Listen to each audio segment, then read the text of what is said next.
Hello जी, राम राम। और सब कैसे? उम्मीद करते सब ठीक होंगे, हम भी ठीक ठाक है भाई। आज करवा चौथ, करवा चौथ का लुक देखियो। करवा चौथ का हमारा किस्सा करवागा, कहानी कहवाएंगे वह भी सुनियो। और आज सुनाओगे अपना पूरी करवा चौथ की कहानी, और साथ में सुनावाएंगे सूर्य देवता को अर्घ देने वाली जो कहानी वो है वह भी भाई। सारी बाण हमारे लोग ने पूरा देखियो।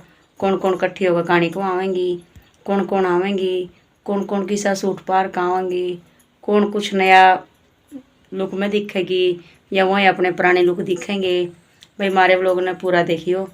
आपसे तो रिक्वेस्ट है जुड़े रहो हमारे साथ। ये दिखाओगे अपना करवा चौथ का लुक हमारे सब, हम सब का मतलब कैसा रहेगा। पानी का टाइम हो गया है और सारी कहानी कौन मात्र इकट्ठी हो गई है। बाकी 2 दिन का वेट रह रहा है, वो कोड बाऊंगी उनका इंतजार कर रहे हैं।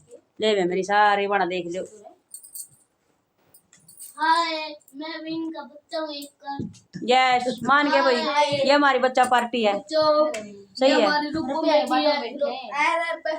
बस कर दी तो भाई कहानी को लिया सुनाओगे आपने भी। आज मैं आपको करवा चौथ की व्रत कथा सुनाऊंगी। करवा चौथ की कथा कहानी सुनने के लिए हम 1 लोटा जल ले लेंगे, अपने सीधे हाथ में थोड़े से गेहूं के दाने ले लेंगे। अब हम करवा चौथ की व्रत कथा शुरू करते हैं। बहुत समय पहले की बात है, एक गांव में साहूकार रहता था। साहूकार के 7 बेटे और 1 बेटी थी। 7 भाइयों की इकलौती बहन अपनी भाइयों की बहुत लाडली थी। जब तक बहन खाना ना खाए तब तक भाई भी खाना नहीं खाते थे।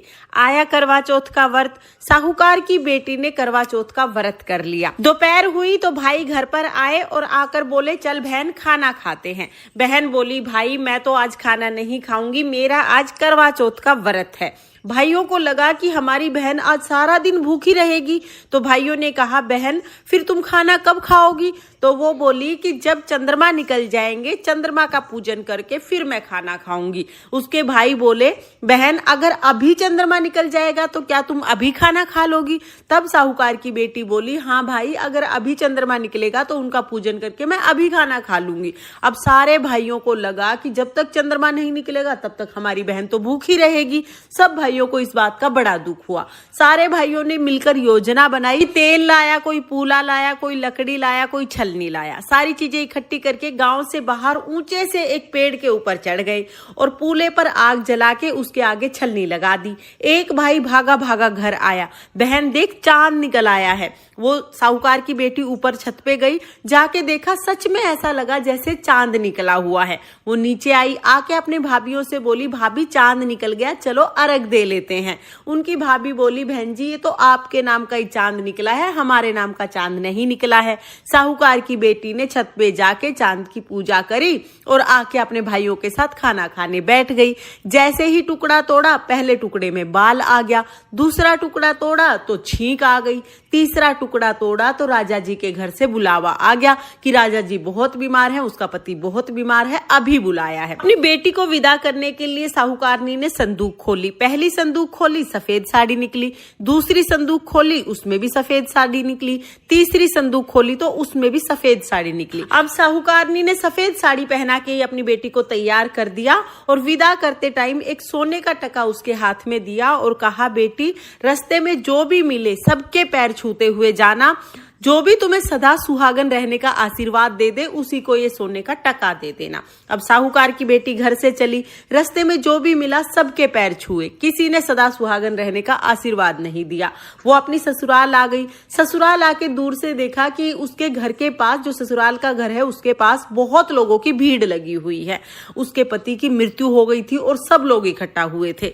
वो घर में जैसे ही अंदर जाने लगी तो घर के दरवाजे पर एक छोटी सी लड़की खड़ी थी। उसने छोटी सी लड़की के पैर छुए तो छोटी सी लड़की बोली, सदा सुहागन रहो। ये सुनते ही साहूकार की बेटी ने सोने का टका उस लड़की को दिया और उस लड़की के पैर पकड़ लिए। अब वो छोटी सी लड़की बोली, 7 भाइयों की लाडली बहन पैर छोड़, दिन में चांद उगानी पैर छोड़, व्रत तोड़नी पैर छोड़। लेकिन साहूकार की बेटी ने पैर नहीं छोड़े। वो रोते हुए बोली, हे माँ मैंने आपको पहचान लिया है, आप करवा चौथ माता हैं। आपने ही मेरा सुहाग लिया है, आप ही मेरा सुहाग देंगी। मैंने जानबूझकर कुछ नहीं किया, गलती से व्रत टूटा है। आज के बाद कभी भी मैं व्रत को नहीं तोड़ूंगी और पूरा विधि विधान से करवा चौथ का व्रत करूंगी। उसकी इस तरह की करुणामयी प्रार्थना सुनकर करवा चौथ माता को दया आ गई। करवा चौथ माता ने उसके पति को जल के छींटे लगाए तो उसका पति हर हर करके खड़ा हो गया। करवा चौथ माता ने उसके पति को जिंदा कर दिया। ये देखकर राजा ने पूरी नगरी में ढिंडोरा पिटवा दिया कि सभी महिलाएं करवा चौथ का व्रत जरूर करें और करवा चौथ माता की कथा जरूर जरूर सुने। हे करवा चौथ माता, जैसे आपने साहूकार की बेटी के साथ पहले किया वैसे किसी के साथ मत करना और जैसा बाद में किया वैसे सबके साथ करना। इस कहानी को कहते सुनते हुकारा भरते सबको अखंड सौभाग्य देना और सबके पति को लंबी उम्र प्रदान करना। ये थी करवा चौथ की कथा। इसके बाद हम एक गणेश जी की कथा भी जरूर सुनेंगे। तो चलिए अब मैं आपको गणेश जी की कहानी सुना देती हूँ। एक गांव में गणेश जी का मेला लगा था। सब लोग मेले में जा रहे थे। एक छोटी सी लड़की ने भी मेले में जाने की जिद कर ली।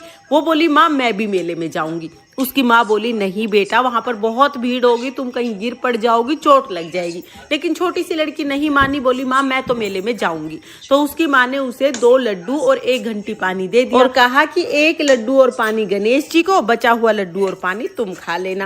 अब लड़की लड्डू और पानी लेके मेले में आ गई। आके गणेश जी के सामने बैठ गई। बोली, हे गणेश जी महाराज, 1 लड्डू और पानी आपको, बचा हुआ लड्डू और पानी मुझे। ये कहते कहते सुबह से शाम हो गई। अब सब लोग घर जाने लगे। मेला बिछड़ने लगा। लड़की घर नहीं आई। सबने कहा घर चलो, लेकिन वो बोली जब तक गणेश जी आके लड्डू नहीं खाएंगे, पानी नहीं पिएंगे, मैं नहीं जाऊंगी। अब वो हट करके बैठ गई। गणेश जी ने सोचा कि अगर ये अपने घर नहीं गई तो इसका दोष मेरे सिर लगेगा। गणेश जी एक छोटे से बालक के रूप में आए और आकर बोले, लो तुम्हारा लड्डू खाया, लो तुम्हारा पानी पिया, अब मांगो क्या मांगना है। छोटी सी लड़की सोचने लगी, क्या मांगू? अन्न मांगू, धन मांगू, बैल मांगू, खेत मांगू, सुहाग मांगू, महल मांगू, हवेली मांगू, क्या मांगू? अब वो लड़की सोच ही रही थी। इतनी देर में छोटा सा बालक बोला, जो जो तुमने सोचा है वो सब हो जाएगा, अब तुम अपने घर चली जाओ। वो लड़की अपने घर आ गई। घर आई तो माँ बोली, बेटा इतनी देर कहाँ लगा दी? सब लोग आ गए, तुम कहाँ रह गई थी? वो बोली, माँ आपने ही तो कहा था गणेश जी को लड्डू खिला के पानी पिला के आना। मैं तो गणेश जी को लड्डू खिला के पानी पिला के आई। जैसे ही उस लड़की ने ये बात बताई, जो जो उसने सोचा था वो सब कुछ हो गया। पूरा घर अनधन से भर गया। हे गणेश जी महाराज, जैसे आपने उस लड़की की इच्छा पूरी की वैसे सबकी इच्छा पूरी करना और सबके घर को अनधन से भर देना। ये थी गणेश जी की कथा और इस तरह से हमारी करवा चौथ व्रत कथा पूर्ण होती है। करवा चौथ की व्रत कथा सुनने के बाद जो हमने हाथ में गेहूं के दाने लिए हैं, इनमें से थोड़े से दाने हम करवा चौथ माता को समर्पित कर देंगे। उसके बाद थोड़े से दाने जल के लोटे में डालेंगे। बाकी जो कहानी सुने हुए गेहूं के दाने बच गए हैं, इनके हम 2 हिस्से कर लेंगे। एक हिस्से से हम रात को चंद्रमा को अर्घ दे देंगे और एक हिस्से से अभी हम सूर्य देवता को अर्घ दे देंगे। हम लोग दिन में कहानी सुनते हैं, इसलिए दिन में हम सूर्य देवता को अर्घ देते हैं। अगर आप शाम को ही कहानी सुनते हैं तो शाम को आप सीधा चंद्रमा को अर्घ दे सकते हैं। तो फ्रेंड्स, आपको ये कहानी कैसी लगी कमेंट करके जरूर बताना। और अगर वीडियो आपको पसंद आई हो, वीडियो आपके लिए थोड़ी बहुत भी यूजफुल हो, तो प्लीज वीडियो को लाइक कर देना और चैनल को सब्सक्राइब कर लेना। करवा चौथ माता की कृपा आप पर सर्वदा बनी रहे और आपको अखंड सुहाग मिले। इसी कामना के साथ जय करवा चौथ माता। राधे राधे। अभी करवा चौथ माता की कहानी होगी पूरी। अब हम चले सूर्य देवता को अर्घ देने, क्योंकि दिन में सूर्य देवता को अर्घ दिया जाता है और शाम को चांद देवता को अर्घ देते हैं। भाई हो गया सूर्य देवता को अर्घ देने का टाइम, क्योंकि कहानी हमने कह ली थी। तो कहानी देने के बाद ही हम सारी बहनें इकट्ठी होकर सूर्य देवता को अर्घ देंगे।